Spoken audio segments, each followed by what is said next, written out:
अंग्रेजी में गुजरे हुए कल की बात करना कभी कभी थोड़ा पेचीदा हो जाता है ना। बिल्कुल। खासकर जब ये पास्ट टेंस के अलग अलग रूप सामने आते हैं। हाँ बिल्कुल। इंडेफिनिट, कॉन्टिन्यूअस, परफेक्ट, लोगों को अक्सर कंफ्यूजन होता है।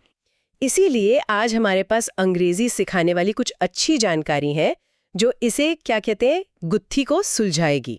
पास्ट इंडेफिनिट, कंटिन्यूअस, परफेक्ट और पास्ट परफेक्ट कंटिन्यूअस। चलिए मिलकर समझते हैं कि ये कैसे काम करते हैं और कब इस्तेमाल होते हैं। हाँ, और देखिए सिर्फ नियम रटना काफी नहीं होता है। असल मुद्दा ये समझना है कि हर टेंस भूतकाल की कहानी का कौन सा हिस्सा बता रहा है। मतलब कोई घटना बस हुई या चल रही थी या किसी और चीज से पहले खत्म हो गई थी। अच्छा, इसी समझ से बातचीत एकदम साफ होती है। बिल्कुल सही कहा। तो शुरुआत करते हैं सबसे आम वाले से, पास्ट इंडेफिनिट। जी। ये वही है ना जब कोई काम भूतकाल में हुआ और खत्म हो गया। जी हाँ बिल्कुल। हिंदी में पहचान होती है जैसे वाक्य के आखिर में आ, ई, ए या कभी कभी ता था, ती थी, ते थे। और इसका तरीका?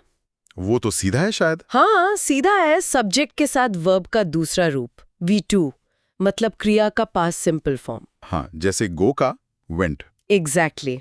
उदाहरण लें, उसने फिल्म देखी तो ये होगा ही सॉ अ फिल्म। सी का V2 सॉ। या जैसे हम रोज टहलते थे। हाँ, वी वॉक्ड डेली। वॉक का V2 वॉक्ड। ठीक है, ये तो समझ आया। लेकिन यहाँ पर एक आम गड़बड़ होती है नेगेटिव और सवाल बनाने में। अच्छा, क्या? लोग अक्सर नेगेटिव में भी V2 लगा देते हैं, लेकिन ऐसा नहीं है। यहाँ सहायक क्रिया डिड आती है और उसके साथ हमेशा हमेशा वर्ब का पहला रूप V1 यानी बेस फॉर्म लगता है। ओह, तो जैसे आपने उसे नहीं पढ़ाया, ये you did not taught him नहीं होगा। नहीं, बिल्कुल नहीं। ये होगा you did not teach him. Did के साथ V1 टीच। अच्छा। और सवाल में भी ऐसा ही, जैसे क्या कविता ने गीत गाया? हाँ, सवाल में डिड वाक्य के शुरू में आ जाएगा और वर्ब फिर से V1। तो did Kavita Singh a song? सैंग नहीं, सिंग। ये डिड के साथ V1 का नेम याद रखना बहुत जरूरी है। अच्छा पॉइंट है।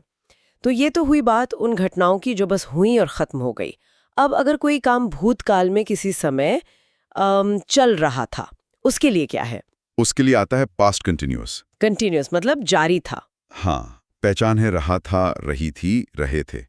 यहाँ सब्जेक्ट के साथ वॉज या वर लगता है और साथ में वर्ब का चौथा रूप V4, मतलब वर्ब प्लस ING फॉर्म। अच्छा, V4 मतलब V प्लस ING, जैसे गोइंग, ईटिंग। जी। उदाहरण, हम वहां जा रहे थे। We were going there। और वॉज वर का क्या चक्कर है? कब कौन सा लगता है? वो सिंपल है। I, he, she, it। कोई एक नाम या सिंगुलर नाउन के साथ was और we, you, they या प्लूरल नाउन के साथ were। समझ गई। मतलब ये टेंस उस समय चल रही एक्टिविटी को दिखाता है, जैसे कहानी सुनाते हुए माहौल बनाने के लिए। बिल्कुल। सूरज चमक रहा था, पंछी चहचहा रहे थे, इस तरह से। और इसका नेगेटिव या सवाल बनाना वो भी आसान है। हाँ, बहुत आसान। नेगेटिव में बस was या were के बाद नॉट लगा दें। जैसे वो यहाँ नहीं आ रहा था, he was not coming here। ठीक है। और सवाल पूछने के लिए was या were को उठाकर वाक्य के शुरू में ले आएं। क्या वे अंग्रेजी बोल रहे थे? Were they speaking English? अच्छा, ठीक है। तो इंडेफिनिट हो गया, कंटिन्यूअस हो गया। अब आते हैं पास्ट परफेक्ट टेंस पर। ये कब काम आता है? इसकी पहचान होती है चुका था, चुकी थी, चुके थे या लिया था। देखिए, ये टेंस तब इस्तेमाल होता है जब हमें ये बताना हो कि भूतकाल में कोई एक काम किसी दूसरे काम के होने से पहले ही पूरा हो गया था। अच्छा, मतलब दो कामों में से जो पहले हुआ उसके लिए। हाँ, ये घटनाओं का क्रम दिखाता है, सीक्वेंस। इसका तरीका है subject plus had plus verb का तीसरा रूप V3, यानी पास्ट पार्टिसिपल फॉर्म, जैसे गो का गॉन, ईट का ईटन। उदाहरण दे सकते? जरूर। जैसे स्टेशन पहुंचने से पहले ट्रेन जा चुकी थी। यहाँ दो काम हुए, हमारा स्टेशन पहुंचना और ट्रेन का जाना। ट्रेन पहले चली गई। बिल्कुल। तो इसे कहेंगे the train had gone before we reach the station. Had gone, past perfect. Oh, समझा। तो ये क्रम बताने के लिए बहुत जरूरी है। और नेगेटिव या सवाल कैसे बनेगा इसका? इसमें बस हैड के साथ ही खेलना है। नेगेटिव बनाना है तो हैड के बाद नॉट लगा दीजिए। वो मुझे रुपए नहीं दे चुका था, he had not given me money. ठीक। और सवाल के लिए हैड को शुरू में ले आए। क्या वह गीत गा चुकी थी? Had she sung the song? ठीक है, ये भी क्लियर है। और अब वो आखिरी वाला, पास्ट परफेक्ट कंटिन्यूअस।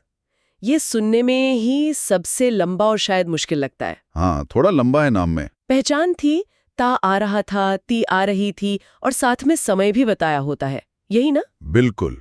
ये टेंस दिखाता है कि कोई काम भूतकाल में किसी समय से शुरू होकर कुछ देर तक लगातार चलता रहा था और फिर शायद किसी दूसरी घटना के होने पर रुका या बदला। अच्छा, मतलब इसमें ड्यूरेशन, समय की अवधि पर जोर है। हाँ, बिल्कुल। फोकस उस अवधि पर है। तरीका है subject plus had plus been plus verb का चौथा रूप, यानी वी प्लस ING। उदाहरण? जैसे वह 1 घंटे से पत्र लिख रही थी जब मैं पहुंचा, तो she had been writing a letter for an hour when I arrived. यहां फोकस उस 1 घंटे से लिखने पर है जो मेरे पहुंचने से पहले से चल रहा था। और इसका सवाल, वो भी हैड से शुरू होगा? जी हाँ, वैसे ही हैड को शुरू में ले आए। क्या आप सुबह से कॉफी पीते आ रहे थे? Had you been drinking coffee since morning? ठीक है, तो कुल मिलाकर भूतकाल को बताने के लिए ये 4 अलग-अलग टूल्स हैं हमारे पास। इंडेफिनिट मतलब बस हुआ, कंटिन्यूअस मतलब चल रहा था, परफेक्ट मतलब पहले ही हो गया था, और परफेक्ट कंटिन्यूअस मतलब कुछ समय से चल रहा था। बिल्कुल सही समराइज किया आपने। उदाहरणों से तस्वीर काफी साफ हो जाती है, मुझे लगता है। हाँ, उदाहरण बहुत मदद करते हैं और सबसे जरूरी बात है कॉन्टेक्स्ट को समझना, मतलब प्रसंग। किस स्थिति में कौन सा टेंस इस्तेमाल करने से आपकी बात का मतलब एकदम सटीक निकलेगा, यही असली कला है। सही बात है। ये सिर्फ नियम रटना नहीं है, बल्कि सही समय पर सही औजार चुनने जैसा है। सही कहा।